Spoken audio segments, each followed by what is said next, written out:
YouTube. So let's go ahead and get into the video, baby. It's Wednesday, as always. I drop a video on Wednesday, and this video is more so like a let's talk video. So that's what I'm going to start naming the videos when I just want to talk about my actual situations in real estate, what's going on, and then how I'm feeling with the real estate business. All right. First off, I am feeling really good with real estate right now, even though the situation of COVID and different things going on around the world. Business is really good for me. So, like I said, the video is going to be let's talk. So let's talk. All right. So with this is going to be episode 1 of Let's Talk. All right. One of the most exciting things I can do is actually doing a YouTube channel for my real estate business, because when I first got onto real estate, I didn't see many videos of African Americans. I didn't see many videos of young men. I didn't see many videos of their entire journey, the good, the bad, the ugly, the situations, how to learn, different things that happen within real estate. It's always just like $1 million listing this and how to list a home with furniture and stuff like this. Like all these things that you see on HDTV. It looks beautiful, but that's HDTV. They literally set up the whole entire show to be that way. So being able to do this YouTube channel has been a great accomplishment for me, and I love it. I don't have 1,000,001 viewers, but the few that I have, I do appreciate you guys for being here and actually taking the time to view this. So let's sit down and talk. But before we talk, I need you to hit the like button. If you're not a subscriber yet, please subscribe, because I need more people to watch and share, and then comment. I need more comments in the comment area, because I need to learn more about you guys, and I want to be able to have something to talk about with you. But what I wanted to bring up was, last week I have a client, which I actually get to close tomorrow, which is super exciting. They're out of state. I've dealt with a lot of out of state people, but the thing about this one is there was actually 2 of them. So it's my client and his wife, and then his mother, but the wife, mother-in-law. Yep. So the wife is the one who came to look at the house, because we did the pre-closing walkthrough. So you're doing the walkthrough really to make sure, and I have a few videos of that, to make sure everything is correct in the home, to make sure the paint, the plumbing, the AC filters, like all of these things work. They give you a quick rundown of your home so you can start to understand your home. And when I say understand your home, I mean the AC thermostat. So I don't know if they still call it the thermostat, but that's what it's called. So the AC unit, wherever you're typing in what temperature you want, whether you want heat or AC, they're actually giving you the rundown on that, because the majority of the thermostats now are Wi-Fi enabled. So you can actually use your mobile phone, Wi-Fi and things like that to be connected. So that's something that they go over. They go over the water heater, how to flush it, maintain it throughout the year. They go over your AC unit on the outside. They go over the backyard, landscaping, all these things. Okay. So my clients flew in from California. Yes, we took all the safety precautions.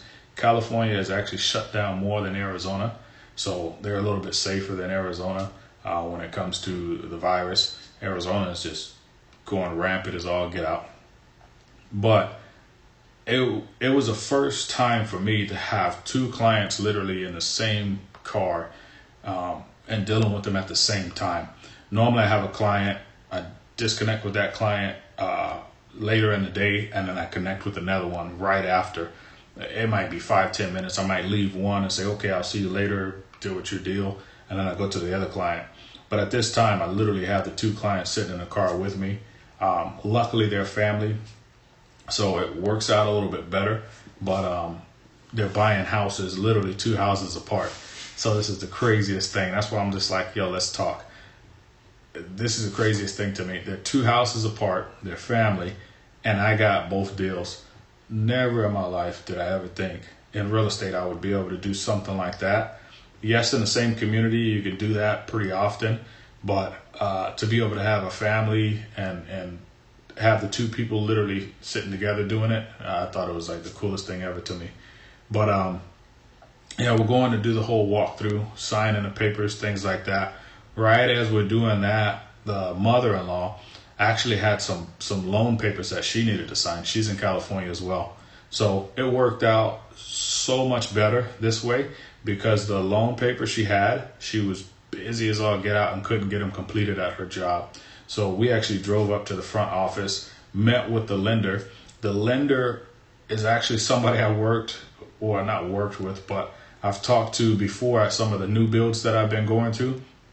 That's why it's really important to go to the new builds as much as possible. Just get familiar with people so you'll see their faces. They'll know who you are upon seeing you. It won't be brand new. And just gaining that rapport is really good when it comes to working with people. But anyway, we go up there to meet her. So she gets to meet the first client, the daughter-in-law, for the first time. She didn't think she was going to be able to meet her before closing. She got to.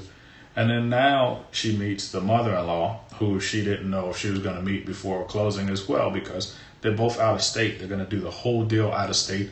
They're not going to come here to sign any papers, minus to come and do the walkthrough. Okay, they do the walkthrough, and then probably when we close tomorrow for the daughter-in-law, I'm going to be the one signing, and then they're going to sign on their end over in California, and then I get the possession of the keys until they get here. But that allows for when they have, I don't want to say the cable companies, but when they have the cable company come, when they have any services connected to the home, if they need somebody there, then that's when I'll be able to be there. It actually is family for me as well, so that works out pretty good, that I can be trusted in that manner through the family. But as a realtor, don't find that shocking when you have to have the possession of the keys and the client's not there, because I've actually had somebody that was in Vegas and they purchased a home, but they left literally the day prior to getting the keys, and COVID just went really bad and everybody was on lockdown in Vegas, and we couldn't go anywhere, so I couldn't go and drive them the keys, even though it's fairly close, maybe 4.5 hours, and they couldn't drive down and get the keys. So for almost a month and a half, 2 months maybe, they didn't even see their place. But that's a whole nother deal. But I still had the keys to their place, so I still maintained whatever they needed me to. So don't think it's uncommon to do so. But back to the story. I had them from 8:50, so I can do the walkthrough, all the way until about 4 o'clock, because I had another client I had to deal with. So balancing your time is extremely important. You have to have a schedule, because if you don't, you're going to literally run over on time and somebody's going to be missing out. Your job is to have due diligence for your clients. Make sure you fulfill your clients' needs. And if you run over on time, it literally starts to mess up your whole day. So I just thought it was the coolest thing ever. Again, to have these 2 people side by side, family, closing a deal. But the best part is that I was able to close it for the son and the daughter-in-law, and then they were able to refer me to the mother-in-law. So that shows you that you're doing a good job.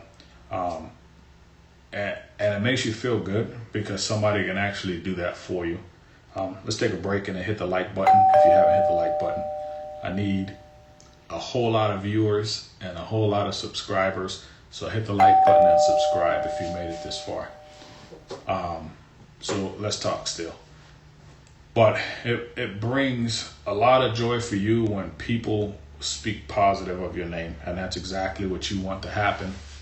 Because if people aren't speaking positive of your name, you're literally wasting your time helping individuals, because you're not doing everything you can in order for them to have like a repeat customer, or in order for them to be able to speak your name to somebody else and refer it out to you. But the majority of my clients are literally word of mouth. I'm doing advertising online and stuff like that, but it's all word of mouth. With this one, my little brother's mother is related to this young man that I'm doing the home for. So word of mouth is what got me this client. The client came last year around this time, looking for a home, couldn't find a home. We searched in a lot of different places. I literally spent a day or two with them searching in places, couldn't find anything. A year later now, all of this has passed, and I actually found them a new build, which worked out a whole lot better, a lot less money. Everything is brand new in it. It's a showroom, model home, not a showroom. It's a model home. So they get all the great amenities and things like that. They just don't get to pick everything in the home, which is fine. Some people are okay with that. The mother-in-law did pick literally everything for her home, designed it completely. But just being able to have somebody speak positive of your name, just like I did, actually got me a client. So that's what I want to see you guys be able to do in this Let's Talk, is be able to get clients through word of mouth, be able to enjoy your business, be able to see where you're at right now, and then continue yourself on an upward path to be able to succeed in life. I literally love what I do. Real estate has been the funnest thing to me. It has to be fun because I just drove to Santan Valley. So any of you that are in Phoenix, Arizona and drive to Santan Valley, you know Santan Valley is like an hour and a half away. That's not exciting. But because of word of mouth and a client that I've helped before, that client referred another individual to me. They're going to do a rental first, and then after the rental, they're going to purchase. But that's what happened to this client. A cousin of mine referred this client to me. They got a rental. 2 weeks later, they did a new build. It actually ended up being one of the highest grossing checks that I had from this client. So now I've got another client from them literally doing the same thing, doing a rental and then doing a new build shortly after. So word of mouth will get you some great business. Just keep going with your business. Don't give up. I promise you, if you literally put in the time, it will come back to you. Okay? Put in the time to talk to people. Put in the time to be respectful to people. Put in the time to put yourself out there and let people know that you're a realtor. And it's going to be great, man. I'm telling you, it's going to be a great business. It's going to be fun. Just keep doing what you're doing. And I thank you for watching the video. If you made it this far, hit the like button, subscribe, comment Shamrock down at the bottom. And hopefully we can do a lot more of these Let's Talk, man. All right? Episode 1, Let's Talk.